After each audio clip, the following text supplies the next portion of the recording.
Well, folks, today we're going to chase this engine code and see if we can get rid of it. So I'm pretty sure it's the ignition control module, but before I throw parts at this, I'm going to go over the wiring a little more and make sure that there's nothing jumping out that could be causing this code. So let's get started. Okay, so the first thing we're going to do obviously is disconnect our negative battery terminal.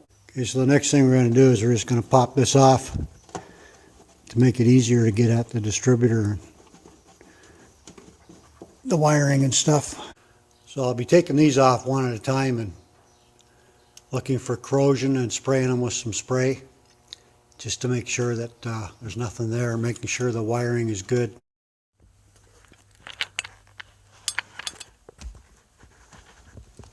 Okay, so I cleaned up as much wire as I'm going to spend a ton of time on, and so I'm going to check the code and see if it's still the same. So you just want to pull that off, get your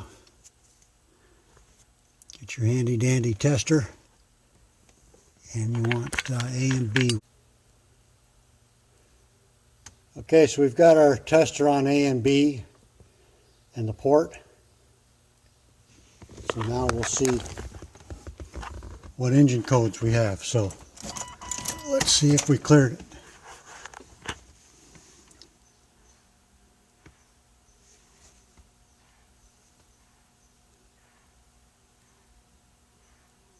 There's two 12s, 3 12s, yeah. Looks like it's still a 42.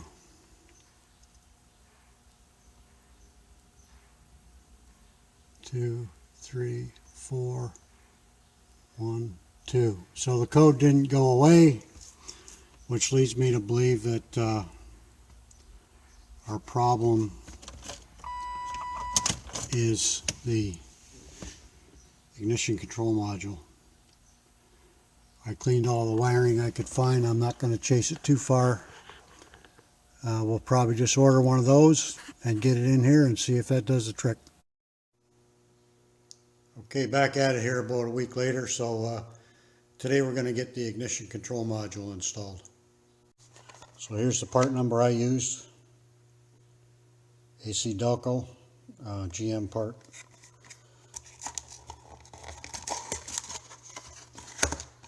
And there's the module, and there's the white thermal grease. Make sure you use the white stuff. I mean, I was going to use dielectric grease, and I did some reading on it, so that's the stuff you want to use, the white stuff right there. As always on electrical, first thing you do is disconnect that negative battery terminal. Okay, so next up, I'm going to label each of these and pull the wires off and get the cap off. Okay, so there's everything labeled. Those aren't correct numbers or anything on there. That's just electrical stuff that I use. And I didn't have enough, so I'll use green tape on the last one. So now we'll get this cap off. Okay, so before you take your cap off, I recommend you just take a picture or a video so you can see it is gray, brown, and black on the side. That way you know which goes back where. Okay, so there's the cap off. Probably not a bad idea to inspect it. It looks pretty old, but it's all intact, so I'll just reuse it. And if I have problems, then I'll change it. But so far, so good. The next thing you want to do is take your rotor off. I guess my light's getting in the way there. You take your rotor off, and then you'll be able to get at the ignition control module. So this rotor lines up with that tab there, if you can see that. So next we'll undo those two screws there, look like 1/4 inch, and we'll pull that out.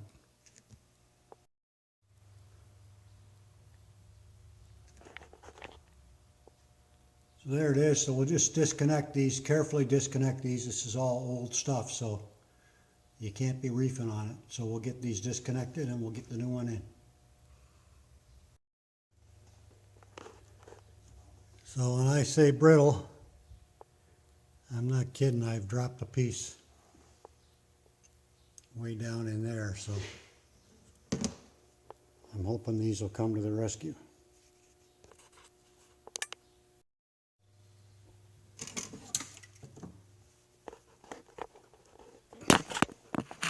So what happened is this piece here covering that terminal flew off. So it's down in there somewhere, so I'm going to have to get my camera and see if I can find it. So I found it right there. The next question is, can I get it out? Okay, I found it with the camera, but there's just no way to get it out of there. And I've got some, pretty handy dandy stuff here, but magnet won't touch it. I guess it must be almost 100% plastic. So I'm going to look for parts. I'm sure there aren't any. If there aren't, then I'm going to take a twist tie and tie that down there. In fact, maybe I should just do that anyway. I don't know. I could twist tie that pretty good. It won't go anywhere.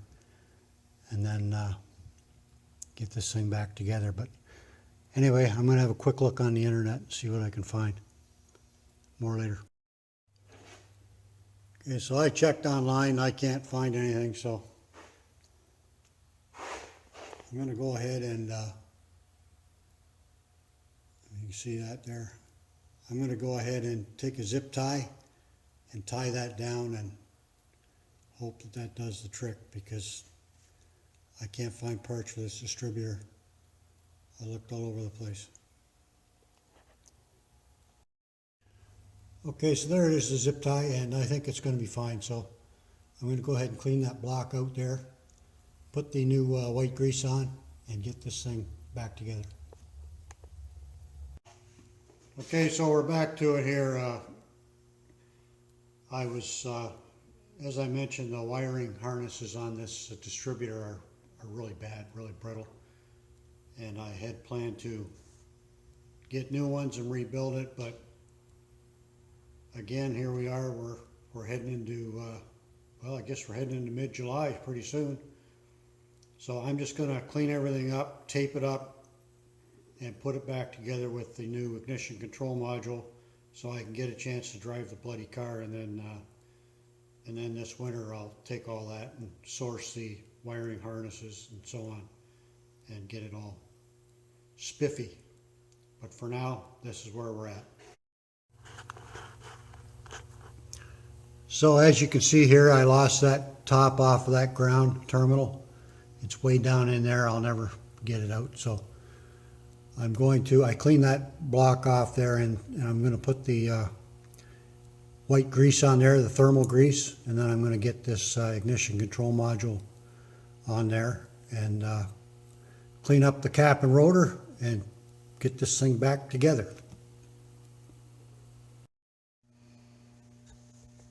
And so I just took some fine emery paper, worked very well, cleaned the contacts all up, in here, and cap actually looks pretty good. So I'm just going to put this stuff back on it, and we'll get all new stuff in the wintertime. Okay, so there's the white thermal grease compound. It's hard to believe there's enough in there, but we're going to spread it all over the back of this module. Don't forget this important step. Very, very important. Okay, so there it is. I just spread it on there with my finger. They sure don't give you any more than they have to.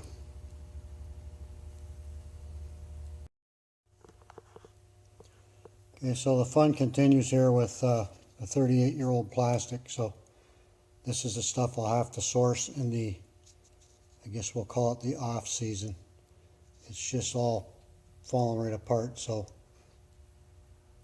I'm going to, I see kind of a part number there, so that might come in handy. I'm going to go ahead and tape this up with electrical tape. So we'll just hope that that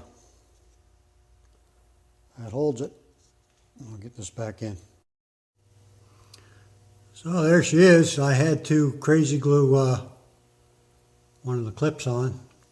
I don't know if it'll stay on, but it's all just falling apart. So, but there it is. We'll put the cover on this and then we'll get this back together. So the single tab goes to the front. I'm sure that's the only way it'll go in there anyway, but in case you're wondering. And these are 1/4 inch driver specials.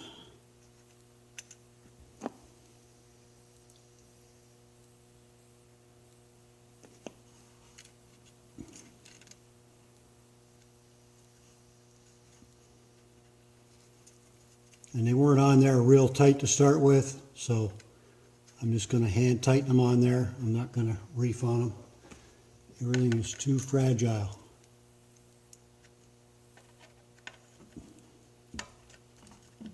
Just make sure they're tight.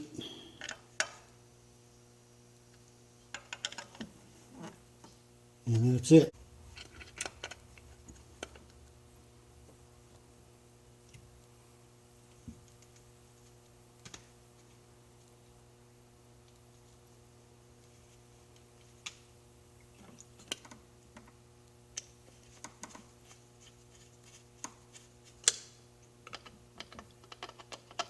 Again, just finger tight. No point going crazy. Just make sure it's tight and then you're done.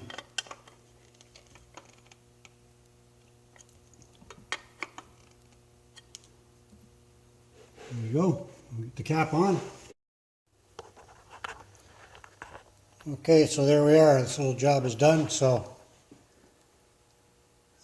one of the main reasons I did this, of course, is to get rid of that code 42. So now we're going to find out if we did.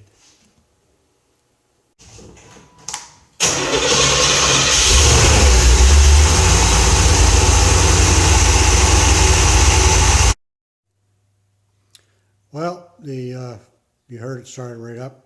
Sounds pretty good, but the damn light is still on. So that'll conclude this video on how to change the ignition control module, and I guess I'm going to have to do a lot more digging on this code 42, if it is a code 42, or maybe I have to clear it. I really don't know, so I gotta go read my manual and see if I have to clear it once things have been fixed. But anyway, we'll catch you later.